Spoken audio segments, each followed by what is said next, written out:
ಬಸವಾದಿ ಶಿವ ಶರಣರ ಬೃಹತ್ ಹಿಂದೂ ಸಮಾವೇಶ.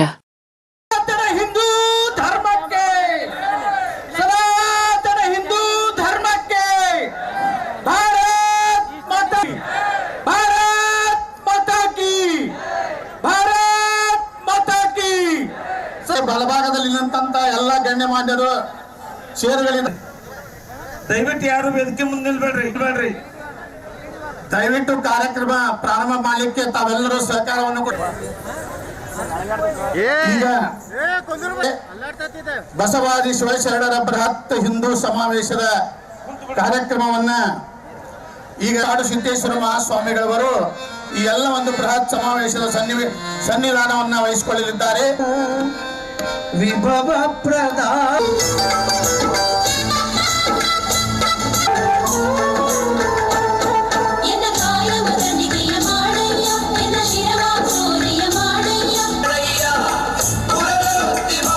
ಕೂಡಲ ಸಂಗಮ ದೇವ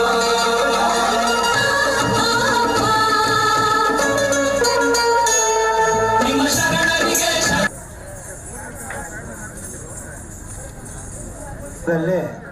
ಎನ್ನ ಆರಾಧ್ಯ ದೇವರಾದ ಕಾಡು ಸಿದ್ದೇಶ್ವರನ ಹೃದಯ ಮಂದಿರದಲ್ಲಿ ಸ್ಮರಿಸಿಕೊಳ್ಳುತ್ತಾ ಇಲ್ಲಿ ನೆರೆದಂತ ವೇದಿಕೆಯಲ್ಲಿ ಆಸೀನ ತಾಯಂದಿರಿಗೆ, ತಂದೆಯರಿಗೆ, ಸಂತ ಮಹಾಂತರಿಗೆ ಮೊಟ್ಟ ಮೊದಲು ನಾನು ಹೃದಯಪೂರ್ವಕವಾಗಿ ವಂದನೆಗಳನ್ನು. ಕೇವಲ 20 ಯಾಕಂದ್ರೆ ನಮ್ಮವ್ರ ರಾಜು ಖಾನಪ್ಪನವರೆಂಬ ಹುಡುಗ ಅವರು ಈ ನಮ್ಮ ಸಮಾರಂಭದ ಸಂಚಾಲಕರು ಕೂಡ ಹೌದು. ಅವರು ಎಲ್ಲಿ ಹಿಂಗ ನಾವು ಗದಗಿನಲ್ಲಿ ಹಿಂದೂಜರು ಅದು ಏನೋ ನಮ್ಮ ಗದಗಿನ ಆಶೀರ್ವಾದ. ಯಾಕಂದ್ರೆ ತಿಂಗಳು 2 ತಿಂಗಳಿಗಟ್ಲೆ ಟೈಮ್ ನಾವು ಅಡ್ಡಾಡಿ ಬಂದೀವಿ. 2 ತಿಂಗಳು ಅಪ್ಪ ಅವರು ಡೇಟು ಟೈಮಿಂಗ್ ಸಹಿತ ಕೊಟ್ಟು ಕಳಿಸಿದ್ರು, ದಿನಾಂಕ ಟೈಮಿಂಗ್ ಸಹಿತ ಕೊಟ್ಟು ಕಳಿಸಿದ್ರು. ಬೆಳಗೈತಿ, ಶಿಷ್ಯ ಬೆಳಗೈತಿ, ಸಂತ ಪರಂಪರೆ ಬೆಳಗೈತಿ. ಎಲ್ಲ ಸಮಾಜದ ವತಿಯಿಂದ ಕೂಡಿಸಿಕೊಂಡು ಈ ಕಾರ್ಯಕ್ರಮವನ್ನ ಮಾಡೋಣ. ಸಮಯ ಕಡಿಮೆ ಐತಿ.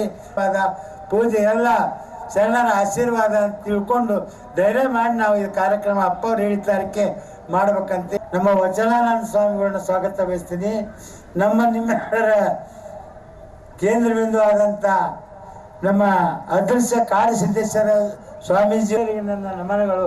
ಸರ್ವ ಪೂಜ್ಯರಿಗೆ, ತಮ್ಮೆಲ್ಲರನ್ನ, ತಾಯಂದಿರನ್ನ, ನಮ್ಮ ಸಹೋದರಿಯರನ್ನ, ಇದಕ್ಕೆ ಬಹಳ ಸಹಕಾರ ನಮ್ಮ ಮಹಿಳಾ ಸಂಘಟನೆಯವರು, ಮಹಿಳಾ ಸಂಚಾಲಕರು ಬಹಳ ಹೋರಾಟ ಮಾಡಿ ಕೇವಲ 23 ದಿನದಲ್ಲಿ ಇಂಥ ಒಂದು ಸಂಘಟನೆಯನ್ನು ಮಾಡಿಕೊಂಡು ಇವತ್ತಿನ ದಿನ ಮಾರ್ತಿರ್ತಾರೆ. 5 ರೂಪಾಯಿ ಕಿಲೋ ತಗೋರಿ ಅಂತೇಳಿ ಅಂಗಡಿ ಜಗ್ತಿರ್ತಾರೆ. ಅವ ತಗೊಳ್ಳಿಲ್ಲ ಅಂದ್ರೆ ಏನಾಕತಿ? ಅವ್ರ ಮಟೀರಿಯಲ್ ಅವ್ರ ಹತ್ರ. ಹಂಗ ಇವ್ರು ಏನೇನು ಬೈತಾರಲ್ಲ, ನಮ್ಗ ಬೈದು ನಾವು ತಗೊಳ್ಳಿಲ್ಲ ಅಂದ್ರೆ ಅವ್ರ ಮಟೀರಿಯಲ್ ಅವ್ರ ಮನೆಗೆ, ಅವ್ ಮನೆಗೆ ಹೋಗಿಂದ ಅವ್ ಹೆಣ್ತಂತೈತಿ. ಅವ್ರೆಲ್ಲರ ಮನ್ಯಾಗ ಹೆಣ್ಮಕ್ಳು ನನ್ನ ಪರಿಚಯದವ್ರು. ಅವ್ರೆಲ್ಲರೂ ಅಂತವ್ರು ನನ್ನ ಗಂಡಿದು ತಲೆ ಕೆಟ್ಟದ್ದು ಮನೆಯಿಂದ ಹಿಂಗೆ ಶುರು ಮಾಡೈತ್ರಿ ಗುರುಗಳ, ನೀವರ ಹೇಳ್ರಿ. ಅಂಥವ್ರೊಂದು 25-30 ಮಂದಿ ಅದಾರ. ಅವ್ರ ಮನೆ ಎಲ್ಲ ಹೆಣ್ಮಕ್ಳು ನನಗೆ ಫೋನ್ ಮಾಡಿ ಹೇಳ್ತಾರೆ, ಅಪ್ಪವ್ರ ಅದು ನಮ್ಮ ಮನೆದು ನಿನ್ನೇನ ಅಂದೈತಂತ ನಿಮ್ಗೆ, ನೀವೇನು ಭಾಳ ಹಚ್ಕೊಳಕ್ ಹೋಗ್ಬೇಡ್ರಿ. ನಾ ಹುಟ್ಟ ಹಚ್ಕೊಂಡಿಲ್ಲ. ಇಲ್ರಿ, ಅದ್ರ ತಲೆನೇ ಕೆಟ್ಟೈತಿ. ಅಕ್ಕಿ ಅಂತೇಳಿ ತಲೆ ಕೆಟ್ಟೈತ ನಾ ಅನ್ನೋದಿಲ್ಲ ಅದಕ್ಕೆ. ಮತ್ತು ಅವ್ರ ಹೆಣ್ಮಕ್ಳಿದ್ರಂದ್ರೆ ಅವ್ರ ಗಂಡದೇರು ಹೇಳ್ತಾರೆ, ಇದು ಮನೆಗಿಂತ ತಲೆ ಕೆಟ್ಟೈತೆ ಹೇಳ್ರಿ ನಮ್ಮ ಹೆಂಗ್ಸಂದು, ನೀವೇನು ಭಾಳ ಹಚ್ಕೊಳಕ್ ಹೋಗಿ. ಅಲ್ಲೋ ಶಿವಮನ ಅದನ್ನು ಹೊಳ್ಳೆ ಸಹಿತ ನೋಡಂಗಿಲ್ಲ, ನೀವ್ಯಾಕೆ ನನಗೆ ಹೇಳ್ತೀರಿ? ಇಲ್ರಿ, ಸುಮ್ಮ ಅಂದೀವಿ, ನಮ್ಮ ಬಗ್ಗೆ ತಪ್ಪು ತಿಳುವಳಿಕೆ, ನಾವೆಲ್ಲ ನಿಮ್ಮ ಭಕ್ತರಿ ಅಪ್ಪವ್ರ ಅಂತ ಹೇಳ್ತಾರೆ. ಮತ್ತು ನನಗೆ ಅವರೇ ಹೇಳ್ತಾರೆ. ಅದಕ್ಕೆ ಸಮಾಜದೊಳಗೆ ನಾವೆಲ್ಲರೂ ಎಚ್ಚರಾಗಿರ್ಬೇಕು. ಮೊದಲಿನ ಗತೆ ನಾವೇನು ಈಗೇನು ಮುಕ್ಕೊಂಡಿಲ್ಲ. ನಾನು ಈ ಕಾವಿ ಹಾಕೊಂಡಂಥ ಪುಣ್ಯಾತ್ಮರಿಗೂ ಸಹಿತ ಪ್ರಾರ್ಥನೆ ಮಾಡ್ಕೋತೀನಿ. ನೀವು ಒಂದು ವೇಳೆ ಹೊಸ ಧರ್ಮನ ಕಟ್ಟಿದ್ರಿ ಅಂತಂದ್ರೆ ದಯವಿಟ್ಟು ಈ ಕಾವಿ ತೆಗೆದಿಟ್ಬಿಡ್ರಿ. ಯಾಕಂದ್ರೆ ಇದು ಸನಾತನದ್ದೈತಿ. ಯಾಕಂದ್ರೆ ಇದು ಹಿಂದೂ ಧರ್ಮದ್ದೈತಿ. ಕಾವಿ ತೆಗೆದಿಟ್ಟು ಬಿಡ್ರಿ. ಇವ್ರು ರುದ್ರಾಕ್ಷಿ ಹಾಕೋತಿರಲ್ಲ, ದಯವಿಟ್ಟು ತೆಗೆದಿಡ್ರಿ. ಯಾಕಂದ್ರೆ ನಿಮ್ಮ ಅಲ್ಲವು. ನೀವು ಮತ್ತೇನು ಕ್ಯಾರ್ ಬೇರೆ ಕಟ್ಕೊಂಡು ಅಡ್ಡಾಡ್ರಿ, ಯಾರು ಬೇಡ ಅಂತಾರೆ. ನೀವು ಕ್ಯಾರಿನ ಮಾಲೆ ಹಾಕೋರಿ, ಕಟ್ಕೊಂಡು ಅಡ್ಡಾಡ್ರಿ, ಯಾರು ಬೇಡ ಅಂತ. ಬಾರಿ ಬೀಜ ಹಾಕೊಂಡು ಅಡ್ಡಾಡ್ರಿ, ಯಾರು ಬೇಡ ಅಂತಾರೆ. ನಿಮ್ಮ ಕ್ಯಾರಿಯರ್ ಹಾಕೋರಿ, ಬಾರಿಯರ್ ಹಾಕೋರಿ. ರುದ್ರಾಕ್ಷ ನಮ್ಮೂರಪ್ಪ, ಅವ್ನು ತೆಗೆದಿಡ್ರಿ. ಹೌದ್ರೆ? ಮಂತ್ರ ಓಂ ನಮಃ ಶಿವಾಯ, ನಮ್ಮ ಯಜುರ್ವೇದ ಋಗ್ವೇದಗಳ ಮಂತ್ರಗಳಿವು. ಅವನೇನು ಉಚ್ಚಾರ ಮಾಡಕ್ಕೆ ಹೋಗ್ಬೇಡ್ರಪ್ಪ, ಅವ್ನು ನಂಬದೈತೆ, ಅವನು ಬಿಟ್ಬಿಡ್ರಿ. ಮತ್ತಿನ್ನೇನು ಉಳಿತಪ್ಪ ಇವ್ರದ್ದು? ಕಡಾವು ಅವು ನಮ್ಮವ. ಪೂಜಾ ಇಷ್ಟ ಲಿಂಗಪ್ಪನ ಪೂಜಾನು ನಂಬದ, ಮತ್ತೆ ಯಾವ ಮಹಾಲಿಂಗಪ್ಪನ ಪೂಜಾನು ನಂಬದ. ಅವು ಯಾವನ್ನು ಪೂಜಾ ಮಾಡಕ್ಕೆ ಹೋಗ್ಬೇಡ್ರಿ. ಯಾಕಂದ್ರೆ ಪೂಜಾ ಕಲಿಸಿದ್ದ ಆಗಮ ಶಾಸ್ತ್ರ. ಯಾವ ರೀತಿ ಪೂಜಾ ಮಾಡ್ಬೇಕಂತ ಹೇಳಿದ್ದು, ಪೂಜಾ ಸಾಮಗ್ರಿಗಳನ್ನು ತಯಾರು ಮಾಡುವ ಪದ್ಧತಿಯನ್ನು ಹೇಳಿದ್ದು ಆಗಮ ಶಾಸ್ತ್ರ, ಆಗಮ ತಂತ್ರಗಳಲ್ಲಿ ಹೇಳ್ಯಾರ. ಆದ್ರಿಂದ ಅವು ನಿಮ್ಮ ಅಲ್ಲ, ಅವನು ಬಿಟ್ಬಿಡ್ರಿ. ಮತ್ತೆ ನಿಮ್ಗೆ ಯಾವರ ಡ್ರೆಸ್ಸು ನೀವು ಮತ್ತೆ ಯಾವಾರ ಹಾಕೊಂಡು ಹೋಗ್ರಿ. ಮತ್ತೆ ಅವು ಕೆಂಪನ್ನು ಇರ್ತಾವಲ್ಲ, ಕಮ್ಯುನಿಸ್ಟ್ರು ರಕ್ತದಂತಾವು. ಊರಾಗ ಬಂತಂದ್ರೆ ರಾಕ್ಷಸನ ಬಂತಪ್ಪ ಅಂತ ಅನ್ಬೇಕು. ಅಂಥವು ಹಾಕೊಂಡು ಅಡ್ಡಾಡ್ರಿ, ನಮ್ಗೆ ಯಾರು ಬೇಡತ್ತಾರೆ. ಆದ್ರೆ ದಯವಿಟ್ಟು ತಾವು ಇವನ್ನ ಹಾಕೊಂಡು ಇದನ್ನ ಟೀಕೆ ಮಾಡೋದು. ಯಾವ ಗಿಡದ ಮ್ಯಾಗ ಹತ್ತಿರಿ ಅದೇ ಗಿಡದ ಟೊಂಗೆ ಕಡಿಯೋ ಪ್ರಯತ್ನ ಮಾಡಬೇಡ್ರಿ ಪುಣ್ಯಾತ್ಮರೇ ಅಂತ ನಾನು ಪ್ರಾರ್ಥಿಸ್ತೀನಿ. ಅವ್ರಿಗೆ ಯಾವ ಗಿಡ ಬೆಳೆದು ನಿಂತಿರಲ್ಲ, ಯಾವ ತಂದೆ ತಾಯಿಗಳ ಅನ್ನ ಉಂಡು ಬೆಳೆದಿವಲ್ಲ, ಅದೇ ತಂದೆ ತಾಯಿಗಳನ್ನೇ ಬೈಯುವಂಥ ಕೆಲಸ ಮಾಡಬೇಡ್ರಿ. ಅವ್ರು ನಿಮಗೆ ಜನ್ಮ ಕೊಟ್ಟದ್ದು ತಪ್ಪ, ನಿಮಗೆ ಪೂಜಾ ಮಾಡಕ್ಕೆ ಕಲಿಸಿದ್ದು ತಪ್ಪ. ನಿನ್ನೆ ಮೊನ್ನೆತನ ನೀವು ರುದ್ರಾಭಿಷೇಕನ ಮಾಡ್ಕೋತಿದ್ರಿ, ಈಗ 2 ವಚನ ಅಂದು ಮಾಡ್ಕೊಳಕತ್ತೀರಿ ಅಂದ್ರೆ ಏನು ಇದು ಆಯ್ತು. ಆಮ್ಯಾಗ ಈ ಸಂಸ್ಕೃತ ಮಂತ್ರ ಅನ್ನೋರಿಗೆ ಬೇಕು ಅಂತ ಅಡ್ಡಾಡಕತ್ತಿದ್ರಿ, ಪೂಜಾ ಮಾಡುವಂಥ ಪುರೋಹಿತರಿಗೆ ಬೇಕು ಅಂತ ಅಡ್ಡಾಡಕತ್ತಿದ್ರಿ, ಗುಡ್ಯಾಗ ಪೂಜಾ ಮಾಡೋರಿಗೆ ಇವ್ರು ದಲಾಲರು ಅನ್ನಕತ್ತಿದ್ರಿ. ದಯವಿಟ್ಟು ನನ್ನ ಪ್ರಾರ್ಥನೆ, ಹೀಗೆ ಮಾಡಿ ಯಾವ ಶ್ರದ್ಧೆಯನ್ನು ಕೆಡಿಸ್ಬೇಡ್ರಿ. ಆಮ್ಯಾಗ ಒಂದಿಷ್ಟು ಮಂದಿ ಪುಣ್ಯಾತ್ಮರು ಈ ಜಗಲಿ ಮ್ಯಾಗಿನ ದೇವರೆಲ್ಲ ಗೋಳೆ ಮಾಡ್ರಿ, ಒಯ್ದು ಹೊಳಿಗೆ ಹೋಗಿರಿ. ಒಬ್ಬ ಪುಣ್ಯಾತ್ಮ ಹೇಳ್ತಾನ, ಜಗಲಿ ಅಂದ್ರೆ ಮ್ಯೂಸಿಯಂ ಆಗ್ಯಾವ ಅಂತ. ಇವ ಎಲ್ಲರೂ ಮ್ಯೂಸಿಯಂಗೆ ಹೋಗಿದ್ನೋ ಇಲ್ಲೋ ಪುಣ್ಯಾತ್ಮ, ಈ ಮನ್ಯಾನ ದೇವ್ರು ನೋಡಿ ಇವು ಮ್ಯೂಸಿಯಂ ಆಗ್ಯಾವ, ಇವನ್ನೆಲ್ಲ ಒಯ್ದು ಹೋಗ್ಯಾರ ಅಂತ ಒಬ್ಬ ಹೇಳ್ತಾನ. ಮತ್ತೊಬ್ಬ ಹೇಳ್ತಾನ ಜಗುಲಿ ಜಳ ಜಳ ಅಂತ. ನಿನಗೇನು ಸಿಗುದಪ್ಪ ನಮ್ಮ ಜಗಲಿ ಜಳ ಜಳ ಮಾಡಿ? ಪಾಪ ಸಿಗ್ತೈತಿ ನಿನ್ನ ಪದರಾಗ, ಮತ್ತೊಂದು ಏನು ಇಲ್ಲ. ಮತ್ತೊಬ್ಬ ಹೇಳ್ತಾನ, ಅವ ಶಿವನ ತಲೆ ಮ್ಯಾಗ ಒಬ್ಬಕ್ಕೆದಾಳ, ತೊಡಿ ಮ್ಯಾಗ ಒಬ್ಬಕ್ಕೆದಾಳ. ಇಕ್ಕಿ ಇಲ್ದಾಗ ಅಕ್ಕಿನ ಗೂಡ್ ಲವ್ ಮಾಡ್ತಾನ, ಅಕ್ಕಿನ ಗೂಡ್ಲ್ದಾಗ ಇಕ್ಕಿನ. ಇವ್ರಿಗೆ ಏನಂತೀರ?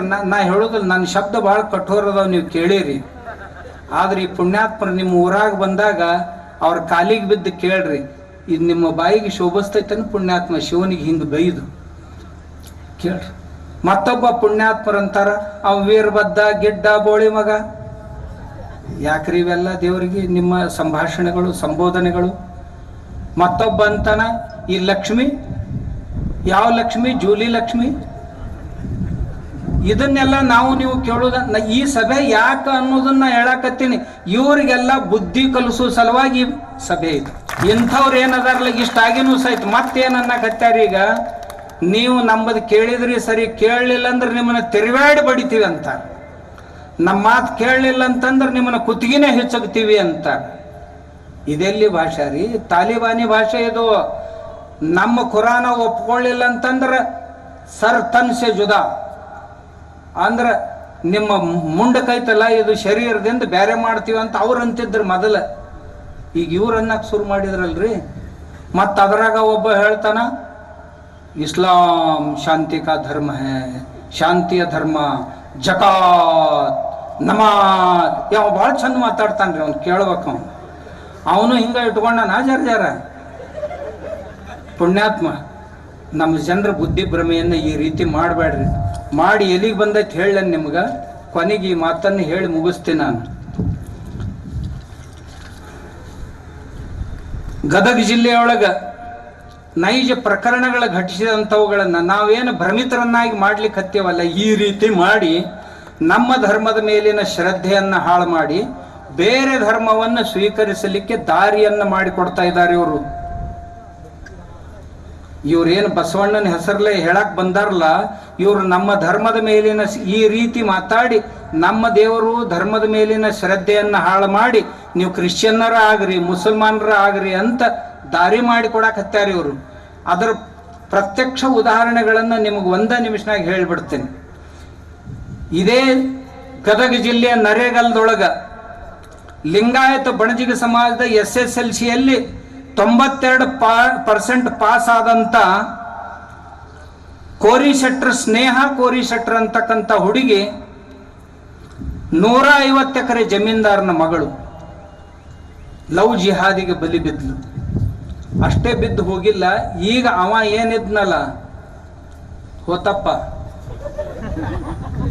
ಅವ ಜಮೀನ್ ಆಸ್ತಿ ಕೇಳಕ್ ಬಂದಾನ. ಈಗ ಅವ್ರ ಅಪ್ಪ ಹೋಗ ನನಗೆ ಇದ್ರೊಳಗಿನ ಆಸ್ತಿ ಪಾಲ್ ಬೇಕು ಅಂತ ಕೇಳಕ್ ಬಂದಾನ. ನರೇಗಲ್ದೊಳಗ ಲಿಂಗಾಯತ್ ಕೊಡುವ ಕಲಿಗರ ಬಸಮ್ಮ ರೊಟ್ಟಿ ಅಂತಕ್ಕಂತಕ್ಕಿ 10 ಎಕರೆ ಜಮೀನ್ ಇದ್ದಂತಕ್ಕಿ ಇಬ್ರಾಹಿಂ ಸಾಬ್ ಅಂತಕ್ಕಂತ ಕೂಲಿ ಕೆಲಸಗಾರನ ಜೊತೆ ಓಡಿ ಹೋಗ್ಯಾಳ. 5 ಎಕರೆ ಜಮೀನ್ ಕೇಳಕ್ ಹತ್ತಾನವ. ಅದೇ ನರೇಗಲ್ದೊಳಗ ಲಿಂಗಾಯತ ಜಂಗಮ ಸಮಾಜದ ಪೂರ್ಣಿಮಾ ಜಕ್ಲಿ ಮಠ ಅಂತಕ್ಕಂಥ PUC ಒಳಗೆ 85% ಪಾಸ್ ಮಾಡಿದಂತ ನಮ್ಮ ಹುಡುಗಿ ಅಲ್ಲಾ ಸಾಬ್ ಮಿರ್ಜಿ ಅನ್ನೋನ್ ಕೂಡ ಓಡಿ ಹೋಗಿಲ್ಲ, ಓಡಿಸ್ಕೊಂಡು ಹೋಗ್ಯಾರ. ಇದು ನಿಮ್ ತಲೆಯಾಗಿರ್ಲಿ.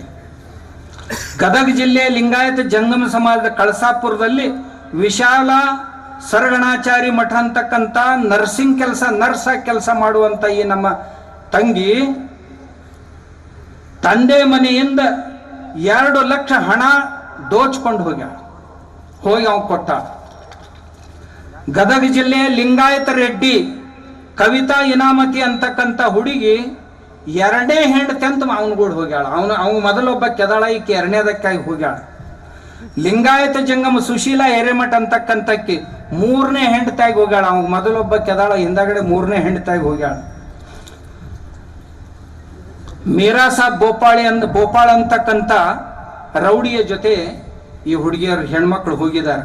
ಪೂರ್ಣಿಮಾ ಪುರಾಣಿಕ್ ಅಂತಕ್ಕಂಥ ಬ್ರಾಹ್ಮಣ ಸಮಾಜದ ಹುಡುಗಿ ಅಬ್ದುಲ್ ರಜಾಕ್ ಅಂತಕ್ಕಂಥ ಕೂಲಿ ಕಾರ್ಮಿಕನ ಬೆನ್ ಹತ್ತಿ ಹೋಗ್ಯಾಳ. ಅಂದ್ರೆ ಆಕಿನ ಓಡಿಸ್ಕೊಂಡು ಹೋಗ್ಯಾನವ. ಆಕಿ ಬುರ್ಕಾ ಹಾಕೊಳ್ಳೋಳ ಅಂತ ತಿಳ್ಕೊಂಡು 100 ಸಾರಿ ಬಡ್ದಾನ. ಬುರ್ಕಾ ಯಾಕೆ ಹಾಕೊಳ್ಳಂಗಿಲ್ಲ, ಆದ್ರೂ ಅಲ್ಲೇ ಇರ್ಬೇಕಂತ. ರುದ್ರಯ್ಯ ಮಾಲ್ಗತ್ತಿ ಮಠ್ ಅಂತಕ್ಕಂಥ ಒಬ್ಬ ಮನುಷ್ಯ ಕ್ರಿಶ್ಚಿಯನ್ ಧರ್ಮಕ್ಕೆ ಧರ್ಮಾಂತರ ಆಗಿ ಅಲ್ಲಿ ಪಾದ್ರಿ ಆಗ್ಯಾನಿವ. ಚರ್ಚ್ನೊಳಗ ಪ್ರಮುಖ ಆಗ್ಯಾನ. ಆಗಿ ನಮ್ಮ ಲಿಂಗಾಯತ ಜಂಗಮ ಪರಿವಾರದ ಸುಮಾರು ಜನರನ್ನ ಕ್ರಿಶ್ಚಿಯನ್ ಧರ್ಮಕ್ಕೆ ಧರ್ಮಾಂತರ ಮಾಡಿಸಕತ್ತಾನ. ಇಂಥದ್ದನ್ನ ನಾವು ಕೇಳಬೇಕು, ಕೇಳಬಾರ್ದು. ನಮ್ಮ ಮಕ್ಕಳು, ನಮ್ಮ ಅಣ್ಣ ತಮ್ಮರು, ನಮ್ಮ ತಾಯಂದ್ರು ನಾವೇನಂತೀವಿ, ಅವ್ರ ಮನ್ಯಾಗ ಹೋಗೈತಲ್ಲ, ಅಲ್ಲೋ ಅವ್ರ ಮನ್ಯಾಗ ಹೋದ್ರೆ ಏನಾತವ, ನಮ್ಮ ಅಣ್ಣರಾದ ನಮ್ಮ ತಮ್ಮರಾದಾನ, ನಾವೆಲ್ಲ ಹಿಂದೂಗಳು. ನೀವೆಲ್ಲ ಒಂದು ಭಾಳ ಚಂದ ಘೋಷಣೆ ಬರ್ದಿರಿ, ನಾವೆಲ್ಲ ಹಿಂದೂಗಳು, ನಾವೆಲ್ಲ ಬಂಧುಗಳು, ಜಾತಿ ಯಾವ್ದ್ಯಾಕಿರೋಲ್ಲಕ್ಕ ನಾವೆಲ್ಲರೂ ಬಂಧುಗಳು ಅನ್ನೋ ಭಾವನೆ ನಮ್ಮಲ್ಲಿ ಇರಬೇಕು. ನಮ್ಮೊಳಗೆ ಯಾರಿಗೆ ಏನೇ ತೊಂದರೆ ಆಯ್ತು ಅಂದ್ರೆ ನಾವೆಲ್ಲರೂ ಎದ್ದು ನಿಲ್ಬೇಕು. ಎದ್ದು ನಿಂತು ಹೋಗಿ ಕೇಳ್ಬೇಕು. ನಮ್ಮಲ್ಲಿ ಮೊನ್ನೆ ಕೊಲ್ಲಾಪುರದಾಗ ಒಂದು ಹುಡುಗಿ ಹೋತು, ಪೊಲೀಸರು ಕಂಪ್ಲೇಂಟ್ ತಗೊಳ್ಳಿಲ್ಲ ಬೇಗ.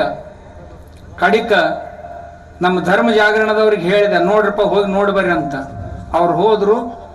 ನೀವು ಆ ಹುಡುಗಿನ ತಗೊಂಡು ಬಂದ್ರಿ ಸರಿ, ಇರ್ಲಿಕ್ಕಂದ್ರೆ 10,000 ಮಂದಿ ಮೋರ್ಚಾ ತಗೊಂಡು ಬರ್ತೀವಿ ನೋಡಂದ್ರು. 4ನೇ ತಾಸಿಗೆ ಹುಡುಗಿ ಮನೆಗೆ ಬಂತು. ಒಂದ ಹುಡುಗಿ ತರ್ಲಿಲ್ಲ ಅವರು, ಆಕಿನ ಕೂಡ ಮೊದಲು ಓಡ್ ಹೋಗಿ ಇನ್ನ 4 ತಗೊಂಡು ಬಂದ್ರು. ನಾವು ಗಟ್ಟಿಯಾಗಿ ನಿಲ್ಬೇಕಾಕೈತಿ. ನಾವು ಹಿಂದೂ ಧರ್ಮ ಉಳಿಸ್ಬೇಕು. ನಿಮ್ಗೆ ಇದ್ರ ಪರಿಣಾಮ ಹೇಳ, ವರ್ಷಕ್ಕೂ 9 ಲಕ್ಷ ಹುಡುಗಿಯರು ತಗೊಂಡು ಹೊಂಟಾರ. 9 ಲಕ್ಷ ಹುಡುಗಿಯರನ್ನ. ಈ 9 ಲಕ್ಷ ಹುಡುಗಿಯರು ಮುಂದಿನ ವರ್ಷ ಒಂದೊಂದು ಹುಡುಗರನ್ನ ಒಂದೊಂದು ಕೂಸುಗಳನ್ನ ಹಡಿತಾರ. 18 ಲಕ್ಷ ಆತ ಅವ್ರ ಜನಸಂಖ್ಯೆ. ನಾವು 18 ಲಕ್ಷ ಕಡಿಮೆ ಆದೀವಿ. ಹಿಂಗೆ ಮಾಡ್ಕೊಂತ ಹೋಗಿ 2050ರೊಳಗಾಗಿ ಈ ದೇಶವನ್ನು ಸಂವಿಧಾನಾತ್ಮಕವಾಗಿ ಕಪಿಮುಷ್ಟಿಯಲ್ಲಿ ತಗೋಬೇಕು ಅಂತ ಒಂದು ದೊಡ್ಡ ಷಡ್ಯಂತ್ರ ಈ ದೇಶದೊಳಗೆ ನಡೆದೈತಿ. ಅವ್ರ ಸಂಖ್ಯೆ ಹೆಚ್ಚಾಗಬೇಕು, ಉಳಿದವ್ರ ಸಂಖ್ಯೆ ಕಡಿಮೆ ಆಗ್ಬೇಕು. ಹೋಟಿನಿಂದನ ಈ ದೇಶ ನಾವು ಗೆಲ್ಲಬೇಕು. ಒಂದ್ಸಾರಿ ಗೆದ್ದೀವಿ ಅಂತಂದ್ರ ಮರುದಿವಸನ ಈ ದೇಶದ ಸಂವಿಧಾನವನ್ನ ರದ್ದುಗೊಳಿಸಿ ಇಲ್ಲಿ ಶರಿಯತ್ ಲಾಗು ಮಾಡಬೇಕು. ಶರಿಯತ್ ಲಾಗು ಆಯ್ತು ಅಂತಂದ್ರೆ ಎಲ್ಲ ದೇವಾಲಯಗಳು ಒಂದೇ ದಿವಸ ಬಿದ್ದು ಹೊಕ್ಕಾವು. ಎಲ್ಲ ಮನೆಯೊಳಗಿನ ದೇವರುಗಳು ಒಂದೇ ದಿವಸ ಹೊಳಿ ಕಾಣಬೇಕಾಕತ್ತೆ. ಅಂಥ ಸ್ಥಿತಿ ಬರ್ತೈತೆ. ನಾವು ಈಗಿಂದನ ಶಾಣ್ಯರಾಗ್ಬೇಕು. ನಾವು ಈಗಿಂದನ ನಮ್ಮ ಧರ್ಮ ಉಳಿಸ್ಕೋಬೇಕು. ನಮ್ಮ ಧರ್ಮ ಉಳಿಸಕ್ಕೆ ನಾ ಯಾರನ್ನೂ ಹೊಡ್ಯಾಕ ಬಡ್ಯಾಕ ಹೇಳ್ತಾ ಇಲ್ಲ. ನಮ್ಮ ಹುಡುಗಿಯರು ಏನು ಹೊಂಟವು ಅವ್ರನ್ನ ನಾವು ತಡಿಬೇಕು. ನಮ್ಮ ಹುಡುಗಿಯರು ಸೊಲಾಗಿ ನಾವು ಧ್ವನಿ ಎತ್ತಬೇಕು. ನಾವು ಯಾರು ಎತ್ತಲ್ಲಿ ಒಂದು ಕೂಡಲೇ ಎತ್ಕೊಂಡು ಹೋಗೋರ ಸಂಖ್ಯೆ ಹೆಚ್ಚಾಗೈತಿ. ಮೊನ್ನೆ ನೋಡಿದ್ರಲ್ಲ, TCS Tata consultancy service company ಒಳಗೆ, ಕಾರ್ಪೊರೇಟ್ ಕಂಪನಿ ಒಳಗೆ ಅವರು ಹುಡುಗಿಯರು 8 ಹುಡುಗಿಯರು ನಮ್ಮ ಹುಡುಗಿಯರನ್ನ ಕರ್ಕೊಂಡು ಹೋಟೆಲ್ಗೆ ಹೋಗೋದು, ಪೇಯದೊಳಗೆ ಏನಾರ ಹಾಕಿ ಕುಡಿಸೋದು, ನಶಾದೊಳಗೆ ಅವ್ರ ಮೇಲೆ ಅತ್ಯಾಚಾರ ಮಾಡೋದು, ಮಾಡಿ ಕ್ಲಿಪ್ ಮಾಡ್ಕೊಳ್ಳೋದು, ಹಿಂದಾಗಡೆ ಆ ಕ್ಲಿಪ್ ತೋರಿಸಿ ಬೇರೆ ಹುಡುಗಿಯರನ್ನ ಕರ್ಕೊಂಡು ಬಂದು ಸರಿ ಇರ್ಲಿಕ್ಕಂದ್ರೆ ನೀನು ಕ್ಲಿಪ್ ಬಿಡ್ತೀನಿ ಅನ್ನೋದು, ಸಾವಿರ ಹುಡುಗಿಯರನ್ನ ಈ ರೀತಿಯಾಗಿ ಚಕ್ಕೊಂಡು ಹೋಗುವಂಥ ಪ್ರಯತ್ನ ಮಾಡ್ತಾ ಇದ್ದಾರೆ. ನಾವು ಹಿಂದೂಗಳಾದವ್ರು ಇದನ್ನೆಲ್ಲ ಕೊಡುದ, ಕಿವಿ ಇಲ್ದವ್ರ ಗತೆ ಕೇಳದಂತೆ ಇರೋದೇನು ನಾವು ಇಲ್ಲ. ನಾವು ನಮ್ಮ ಧರ್ಮ ಉಳಿಸ್ಬೇಕು, ನಮ್ಮ ಬಾಂಧವರ ಸುಖ ದುಃಖಗಳಿಗೆ ನಾವು ಸ್ಪಂದಿಸಬೇಕು.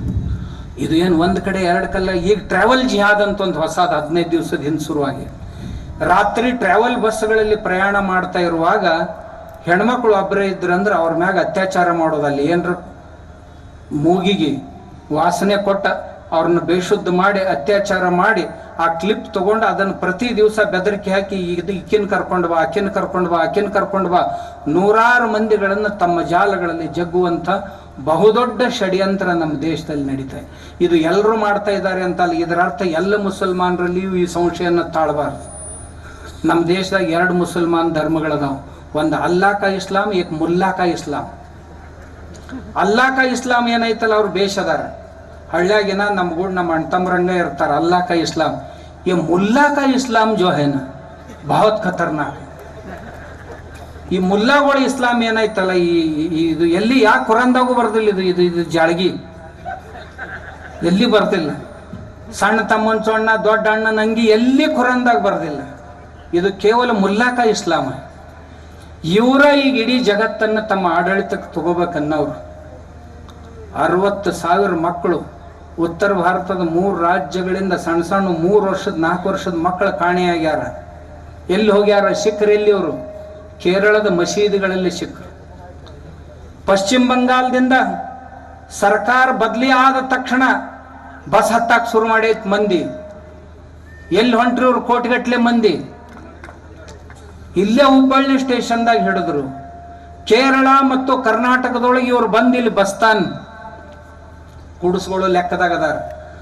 ನೀವು ನೋಡಿದವರೆಲ್ಲ ಕಣ್ಣು ಮುಚ್ಕೊಂಡ ತಿರುಗಾಡ್ತೀವಿ, ಹಂಗಾದ್ರೆ ನಡೀದಿಲ್ಲ. ನಮಗೆ ಸಿಗುವಂಥ ಸರ್ಕಾರಿ ಸೌಲಭ್ಯಗಳೇನದಾವಲ್ಲ, ಇವರು ಎಲ್ಲ ಆಧಾರ್ ಕಾರ್ಡ್ ರೆಡಿನೇ ಅದಾವ. ನೀವು ಇಲೆಕ್ಷನ್ ಕೋಟ್ ಹಾಕಿಸೋದು ಬಿಟ್ರೆ ಬಿಡೋಲ್ರಕ್ಕ. SIRದಾಗ ಭಾಳ ಆದ್ರೆ ಏನು ಮಾಡಿದ್ರೆ ನಮ್ಗೆ ರದ್ದು ಮಾಡ್ತೀರಪ್ಪ, ಅದಕ್ಕೆ ನಾವು ಓಟಿಗೆ ಬರೋದಿಲ್ಲ.